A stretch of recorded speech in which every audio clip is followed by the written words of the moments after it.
그 속에다가 요새는 H빔 같은 거를 깊이 넣어서 튼튼하게 만든 다음에 집을 짓습니다. 여기 팜 주메이라 같은 데 보면 바다에 그 돌을 넣고 땅을 다져서 거기다가 아름다운 건물을 짓곤 합니다.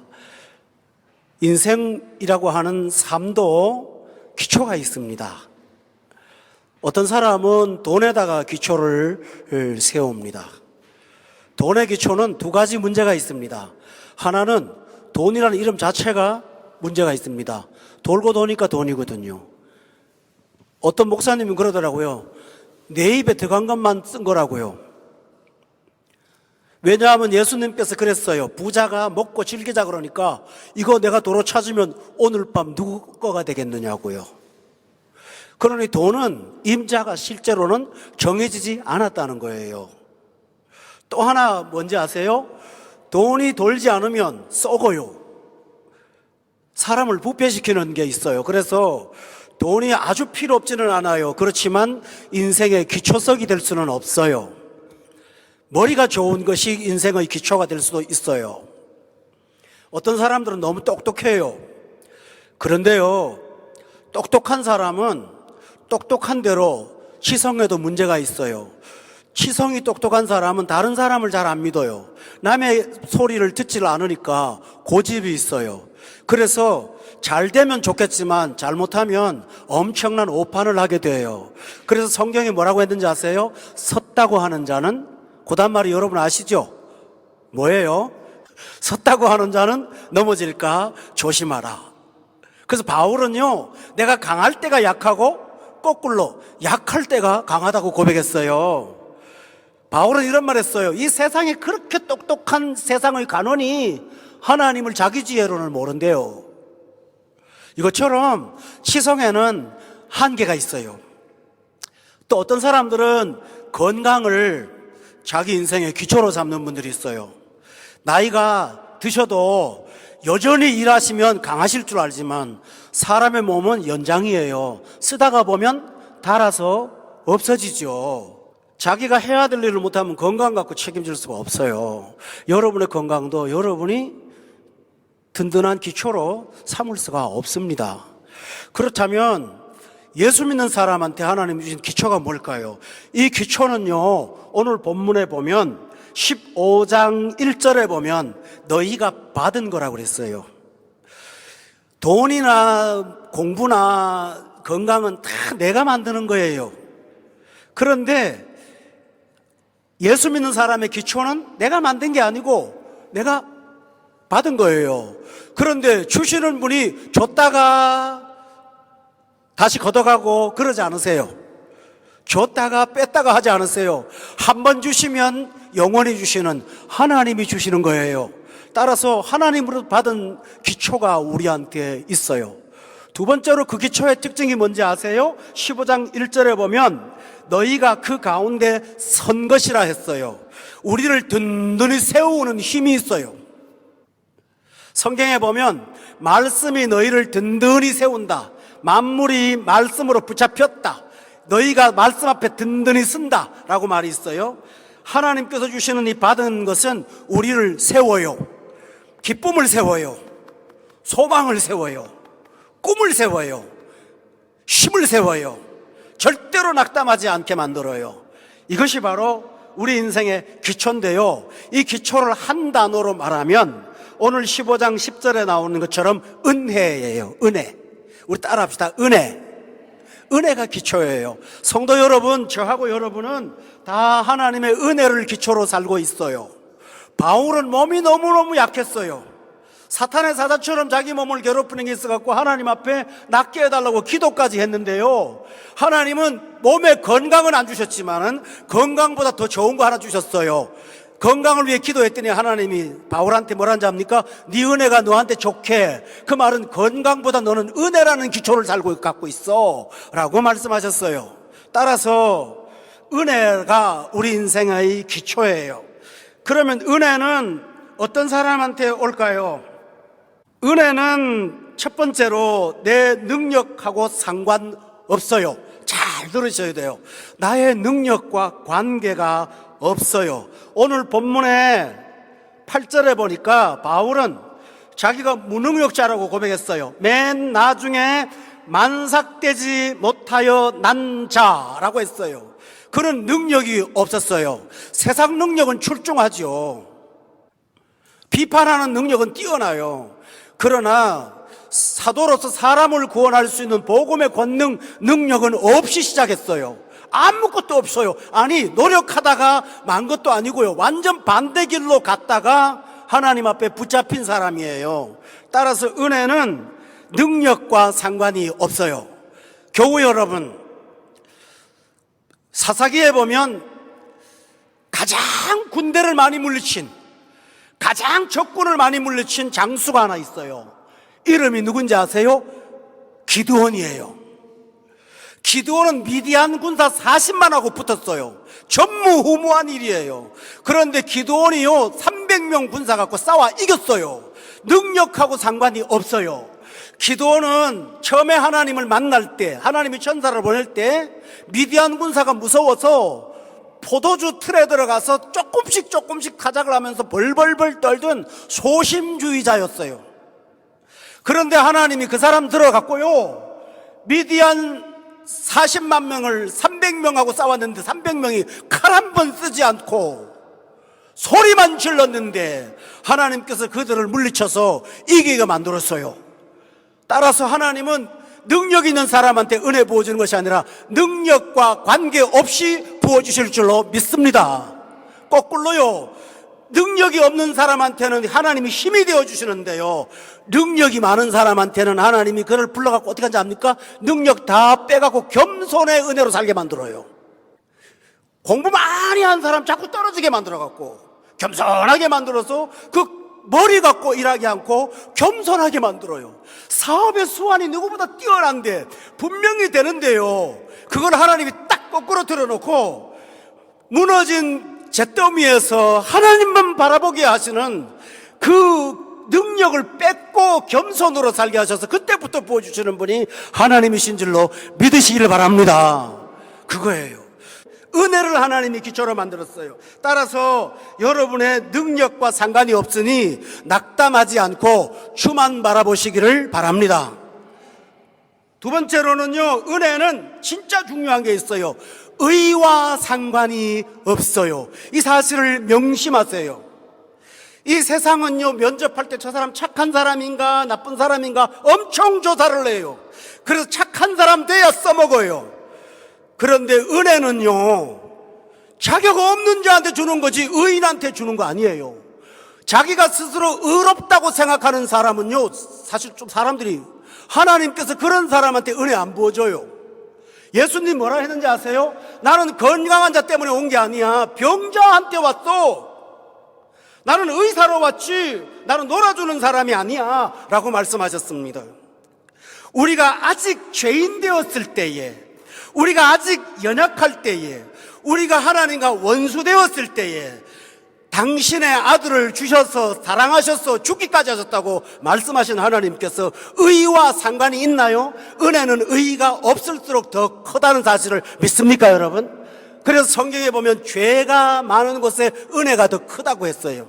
죄 많이 지면 은혜 많이 받는다, 그 말은 아닙니다. 그렇지만 은혜는 의와 상관이 없어요. 오늘 바울 사도는 자기가 가장 나쁜 사람이라고 고백했어요. 9절에 보니까 나는 하나님의 교회를 박해까지 한 사도라고 칭함받기에 감당할 수 없는 죄인입니다 라고 고백했습니다. 그런데 하나님은 그런 불의한 사람을 들어서 은혜 주셔갖고 거룩한 복음 전파하게 하실 줄로 믿으시기를 바랍니다. 저 굉장히 마음 아픈 얘기를 하나 할게요. 교회 안에 남자 집사님하고 여자 집사님, 강단에서 죄송합니다만 둘 다 가정을 가진 분인데 어째 이렇게 됐어요. 근데 이분들이 회개를 하다가 가슴에 불이 일어나갖고 신학교를 갔네요. 그래가지고 그 근처에서 목회를 하는데 누가 그 교회를 가요? 아무도 안 가죠. 깊이 절망하시다가 아프리카에 우리 아무도 모르는 데 가서 복음 전하자 하고 가서 아프리카 가서 복음 전했어요. 근데 거기서 그분들이 복음을 전하면 사람들이 막 돌아오는 거예요. 막 돌아오는 거예요. 그러니까 이분들이요, 설교하고 영혼 얻은 그날은 집에 들어와서 밤새도록 우는 거예요. 하나님, 나 같은 것도 쓰십니까? 나 같은 것도 씁니까? 그게 목이 받쳐가지고 목에 매여서 늘 울고 살았어요. 서울에 있던 그분들 안 좋아하던 그 본교의 성도들이 그 선교를 어찌하나 하고 비웃는 모습으로 관찰을 하다가 어떤 사람이 무심코 갔는데 너무 뜨겁거든요. 그러니까 성도들이 생각이 달라진 거예요. 아, 하나님은 의로운 자를 쓰시는 게 아니라 불의한 자를 통해서 은혜 부어주시는구나. 실상 그 사람들처럼 행동은 안 하지만 우리가 하나님 앞에 내세울 게 뭐 있습니까? 정말 자랑할 거 아무것도 없잖아요. 그런데 하나님이 그런 사람 들어서 우리의 실패 때문에 십자가가 더 다가오게 하고 우리가 받은 용서 때문에 십자가의 은혜가 더 크게 만들어서 하나님의 일, 이 자격 없는 사람이 하게 하신 거 너무 감사해요 하면서 하도록 하시는 게 하나님의 은혜인 줄로 믿습니다. 바울 사도가요, 과거를 안 잊어버렸어요. 여러분, 과거는 잊어버리는 게 좋잖아요.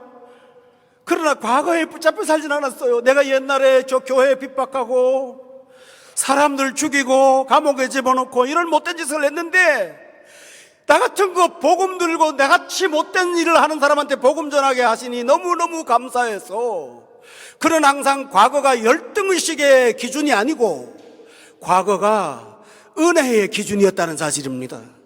특별히 성도 여러분, 예수 믿기 전에 잘못한 거야 예수님이 다 용서하신다고 마음 편해요.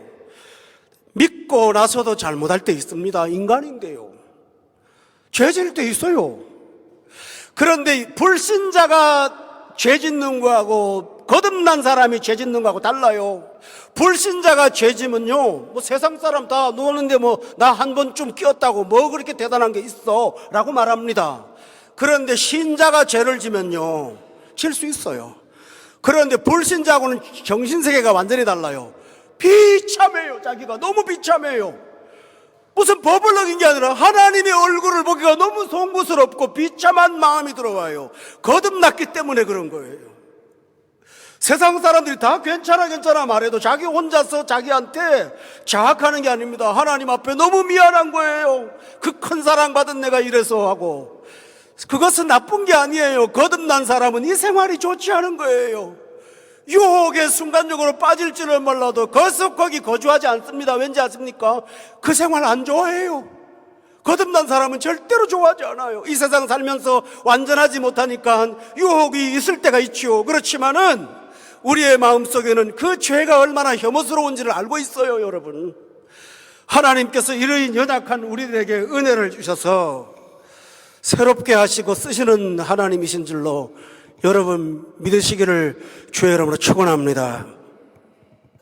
자기가 의롭다고 하는 사람은 무서워져요. 사람이요, 무서워.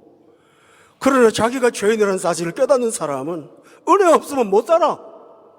하나님이 이런 사람 쓰시기 때문에 하나님의 교회를 박해한 이 형편없는 죄인 쓰셔서 은혜 부어주시는 줄로 믿기를 바랍니다. 우리 어머니 저한테 참 위대한 진리 많이 말씀하셨는데, 제가 어릴 때 못된 짓 하고 제 못된 짓 하면 그런 거 특별한 게 아니고 딱지 치느라고 농사일 도망가고 이런 거예요. 그런데 저희 어머님 그때마다 이래 쳐다보면서 목사 돼서 나중에 간증하려고 간증거리 만들고 있구나. 아멘, 권 목사님. 그랬어요. 난 저게 뭔 소린지 몰랐어. 하나님께서 그렇게 하시더라고요. 지금 목회자 되고 나니까 제가 쉽게 설교하지만 내 죄가 깨달아질 때 은혜가 더 크더라고요. 하나님은 그렇게 하세요. 따라서 교회 여러분, 좀 믿음의 배짱을 갖기를 바랍니다. 나 비록 실수하고 좀 문제가 있지만은 십자가의 용서는 한 번으로 끝나지 않고 날마다 용서가 있다는 사실을 믿고 담대하게 서시기를 주의 이름으로 축원합니다. 그리고 나면 나만 그렇게 보는 게 아니라 사람을 다 보는 마음이, 눈이 달라져요. 독하지 않아요. 사람이, 인간 다 그럴 수 있지. 이게 바로 은혜입니다. 세 번째로요, 은혜는 경력하고 상관이 없어요. 본문 5절로부터 7절에 보면요, 게바라고 하는 사람 나오는데 베드로예요. 그 다음에 12제자가 나와요. 6절에 보면 500여 형제가 나오고 7절에 보면 야고보가 나오고 사도가 나와요. 이거 다 언급한 다음에 8절에 보면 자기는 맨 나중 사람이라고 돼 있어요. 여러분, 예수님 제자 된 경력이 누가 제일 짧아요? 바울이죠, 뭐, 그죠? 바울이 제일 짧아요. 다른 사람은 다 예수님 십자가 전에 다 12제자 됐잖아요. 근데 바울은 그때는 박해만 했지 꼴찌가 됐다고요. 경력으로 제일 꼬렙이라고요. 그런데 신약성경을 연구한 학자들에 의하면 신약성경에 성경을 제일 먼저 쓴 사람이 바울이에요. 바울이 성경을 쓰고 나니까 마태가 아이고, 야, 우리는 예수님을 눈으로 봤는데 우리도 써야지. 바울은 교리로 썼더니 마태가 보면서 난 이야기로 써야지. 마가도 그랬죠. 누가도 그랬죠. 그래서 자극받아 쓴 거예요. 따라서 나중된 자가 먼저 된 거예요. 여러분, 하나님의 은혜는 경력하고 상관이 없어요. 여러분, 저 따라하세요. 나중된 자가 먼저 된다고요. 따라서 성도 여러분, 이 세상은 경력, 학력, 스펙 따집니다. 그러나 하나님이 쓰시고자 하면 준비 다 한 7명의 이새의 아들 다 제쳐놓고 들판에서 양똥 냄새나는 그 다윗 데리고 와서 준비도 안 한 사람에다 기름 부어서 하나님이 왕으로 쓰지 않습니까? 이것이 은혜입니다. 교우 여러분, 눈에 보이지 않고 손에 잡히지 않고 냄새가 맡겨지지 않더라도 하나님이 나에게 은혜를 주셨으면 이 은혜가 내 인생의 기초가 된다는 사실을 믿으세요. 아멘. 거기에 낙담하지 말고 담대하게 힘있게 살기를 주의 이름으로 축원합니다. 은혜 받은 사람의 증거가 있어요. 15장 10절에 보면 은혜 받은 사람은 내가 나댔어 라고 말합니다. 내가 나댔어. 이거 쉬운 거 아니에요. 제가 어떤 학생방에 들어가 봤는데요, 이쁜 연예인들 사진을 잔뜩 갖다 붙여놓은 거예요. 그러면서 저한테 그래요. 목사님, 요 쌍꺼풀 요거 고치는데 견적이 얼마 나오고 요거 고치는데 얼마 나오는데 나 송혜교처럼 되고 싶어요. 이 사람은 내가 나대는 게 원치 않는 거예요. 은혜가 없으면요, 다 내가 남되려 그래요. 항상 내가 남되려 그래요. 마른 사람은 뚱뚱한 사람 좋아하고 뚱뚱한 사람은 마른 사람 좋아하고 키 작은 저는 키 큰 사람 늘 좋아하고 키 큰 사람은 또 키 큰 우리 여자 집사람 보면 허리가 좀 더 꾸부정합니다. 왜냐합니까? 겸손해서 작은 사람한테 맞추려고 특별히 저하고 오래 신앙생활하면 많이 굽었어요. 목사님한테 낮추려고 이러다 보니까 다 그렇게 됐죠. 사람 그거는 겸손해서 감사해요. 우리도 모르게 내가 나대는 걸 원치 않아요. 왜 그렇게 내가 나대는 걸 싫어하는지 몰라. 그러나 은혜를 받으면요, 내가 나댄 게 너무 감사해요. 내가 나대는 것도 내 힘으로 안 돼요. 내가 나댄 것은 오늘 10절에 보니까 하나님 은혜였기 때문에 가능하다라는 것이죠. 있는 그대로 나를 수용할 수 있는 거 하나님의 은혜 때문에 가능합니다. 여러분 얼굴을 혼자서 가만히 생각하면서 저 따라합시다. 내가 나댄 거 하나님의 은혜입니다. 있는 대로 사시기를 주의 이름으로 축원합니다. 아, 이건 내가 나댄 거 하나님의 은혜구나. 그거를 알고 자기 마음, 자기에 대한 자긍심이 충만한 사람, 이런 사람이 은혜 받은 사람의 증거입니다. 두 번째로는요, 은혜 받은 사람은 은혜 받았다고 해서 죄 짓고 나쁜 짓 하고 더하고 그러지 않아요. 오늘 본문의 10절에 보면은요, 내게 주신 그의 은혜가 헛되지 않게 살았다고 돼 있어요. 은혜를 아는 사람은 은혜를 헛되게 쓸 수가 없는 거예요.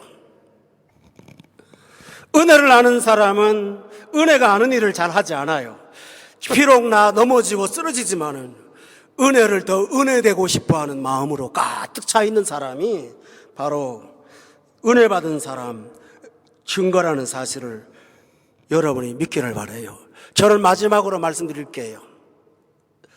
고린도전서 13장에 보면 사랑은 자기를 자랑하지 않는다고 그랬어요. 왜 자랑하지 않는지 아세요? 자랑을 할 필요가 없어요. 교만한 사람도 자기 자랑 안 합니다. 은혜를 아는 사람은 자랑을 안 합니다. 왜냐하면 10절에 보세요. 내가 다른 사도보다 더 많이 수고를 했지만 그게 내가 한 거냐는 거예요. 내가 한 거냐는 거지. 나와 함께 하신 하나님의 은혜로 했기 때문에 나는 자랑할 게 아무것도 없다는 것이죠. 그래서 항상 겸손하고 자랑을 하되 십자가 자랑하고 하나님의 은혜 자랑하고 주의 영광을 자랑하는 그런 사람으로 살게 될 수 있습니다. 참 재미있는 게 있어요. 날 자랑하면 뒤통수가 거려운데요, 하나님의 은혜를 자랑하고 나면 내 마음도 자꾸 더 기뻐져요. 신기하게 하나님의 은혜를 자랑하고 나면 나는 막 하나님 자랑할 때 불신자는 막 듣고 기분 나빠하거든요. 근데 집에 가는 내 마음은 왜 이렇게 기쁨이 충만한지 몰라. 근데 내가 나를 자랑하잖아요. 그럼 집에 갈 때 내가 너무 나댔나? 이런 생각이 딱 들죠. 근데 하나님을 자랑하고 나면 마음에 기뻐요. 박영선 목사님이라고 남포교회에 계신 아주 귀한 목사님 계세요. 이 어른 참 훌륭한 분인데, 이 목사님이 목사는 주일마다 하나님을 편들면서 데모하는 사람이라고 그랬어요. 정말 맞는 것 같아요. 하나님의 은혜를 자랑하는 것이죠. 성도 여러분, 우리가 은혜로 살다 보면 하나님이 주신 은혜의 결과를 통해서 우리 하나님이 이렇게 하셨어, 우리 하나님이 이렇게 역사하셨어 하고 하나님만 자랑하는 축복의 날이 연이어 있을 줄로 저는 믿습니다. 이런 기쁨 갖고 성령 충만하게 사시는 저와 여러분 되기를 예수 이름으로 축원합니다.